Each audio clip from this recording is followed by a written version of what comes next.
Good morning মৰমৰ ছাত্ৰ ছাত্ৰীসকল আজি সপ্তমমান শ্ৰেণীৰ সমাজ বিজ্ঞান বিষয়ৰ পাঠ নম্বৰ 22 গণতন্ত্ৰ নাগৰিক আৰু নাগৰিকত্ব নামৰ পাঠটিৰ প্ৰশ্ন উত্তৰসমূহ আলোচনা কৰিম।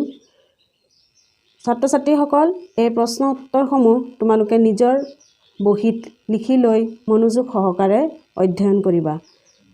প্ৰথমতে চমু উত্তৰ লিখা।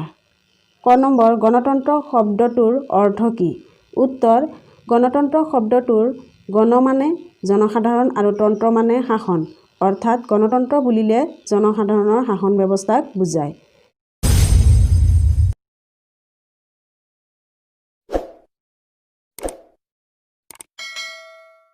খ নম্বৰ প্ৰশ্ন গণতন্ত্ৰ কেই প্ৰকাৰৰ?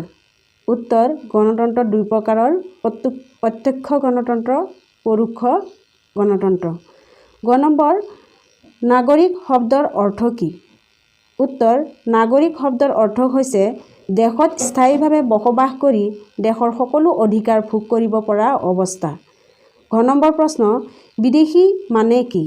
উত্তৰ যেতিয়া কোনো ব্যক্তিয়ে আন কোনো ৰাষ্ট্ৰত থাকি সেই ৰাষ্ট্ৰৰ পৌৰ অধিকাৰ ভোগ কৰে তেনে লোকক বিদেশী বুলি কোৱা হয়। ২ নম্বৰ প্ৰশ্ন উত্তৰ লিখা।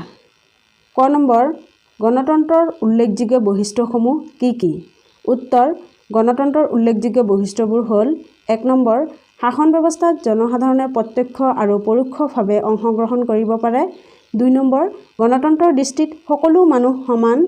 ৩ নম্বৰ নিৰ্বাচন গণতন্ত্ৰৰ অপৰিহাৰ্য অংগ। ৪ নম্বৰ গণতন্ত্ৰত কেইবাটাও ৰাজনৈতিক দল থাকে। ৫ নম্বৰ গণতন্ত্ৰ এক জনকল্যাণমুখী ব্যৱস্থা। খ নম্বৰ প্ৰশ্ন প্ৰত্যক্ষ গণতন্ত্ৰ আৰু পৰোক্ষ গণতন্ত্ৰ কাক বোলে? উত্তৰ প্ৰত্যক্ষ গণতন্ত্ৰ হ'ল শাসন ব্যৱস্থাত জনসাধাৰণে পোনপটীয়াকৈ অংশগ্ৰহণ কৰিব পৰা আৰু পৰোক্ষ গণতন্ত্ৰ হ'ল জনসাধাৰণে সময়ে সময়ে নিৰ্বাচনৰ জৰিয়তে প্ৰতিনিধি বাছনি কৰি শাসন চলোৱা ব্যৱস্থা।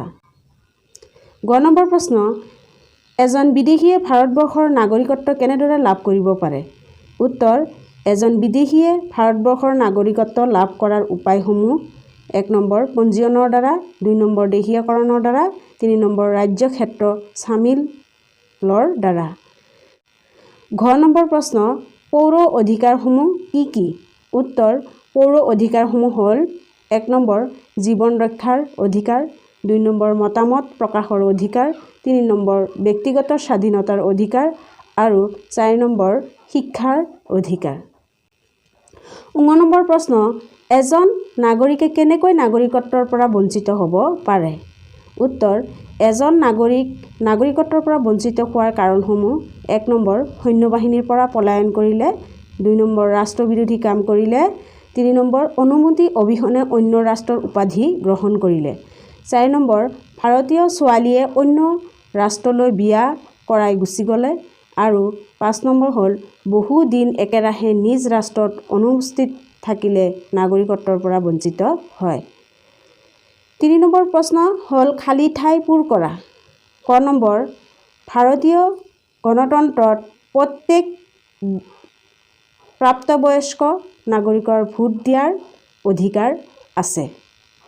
খ নম্বৰ দেশ ওপৰত গণতান্ত্ৰিক চৰকাৰ প্ৰতিষ্ঠিত। উত্তৰ হ'ব জনমতৰ ওপৰত গণতান্ত্ৰিক চৰকাৰ প্ৰতিষ্ঠিত। গ নম্বৰ খালী ঠাই বিদেশীসকলে দেশ অধিকাৰ ভোগ কৰিব নোৱাৰে। উত্তৰ বিদেশীসকলে ৰাজনৈতিক অধিকাৰ ভোগ কৰিব নোৱাৰে। ঘ নম্বৰ এজন ব্যক্তিয়ে ১.৫ বছৰ বয়সত ভোটাধিকাৰ লাভ কৰে। উত্তৰ এজন ব্যক্তিয়ে ১৮ বছৰ বয়সত ভোটাধিকাৰ লাভ কৰে।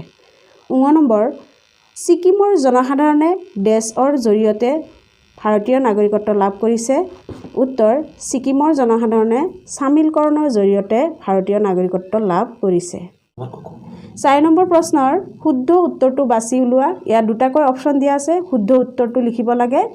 ক নম্বৰ এজন বিদেশীয়ে পৌৰ অধিকাৰ ৰাজনৈতিক অধিকাৰ লাভ কৰে। ইয়াৰ উত্তৰ হ'ব এজন বিদেশীয়ে পৌৰ অধিকাৰ লাভ কৰে। খ নম্বৰ এজন নাগৰিকে দেশৰ হকে কাম কৰিলে ৰাষ্ট্ৰবিৰোধী কাম কৰিলে নাগৰিকত্ব বিলোপ হ'ব পাৰে। ইয়াৰ উত্তৰ হ'ব এজন নাগৰিকে ৰাষ্ট্ৰবিৰোধী কাম কৰিলে নাগৰিকত্ব বিলোপ হ'ব পাৰে। গ নম্বৰ গণতান্ত্ৰিক চৰকাৰ হ'ল প্ৰতিনিধিমূলক চৰকাৰ অব্লিক স্বেচ্ছাচাৰী চৰকাৰ। উত্তৰ গণতান্ত্ৰিক চৰকাৰ হ'ল প্ৰতিনিধিত্বমূলক চৰকাৰ। ঘ নম্বৰ দেশৰ নাগৰিকে নিজৰ দেশৰ প্ৰতি আনুগত্য প্ৰকাশ নকৰে অব্লিক আনুগত্য প্ৰকাশ কৰে।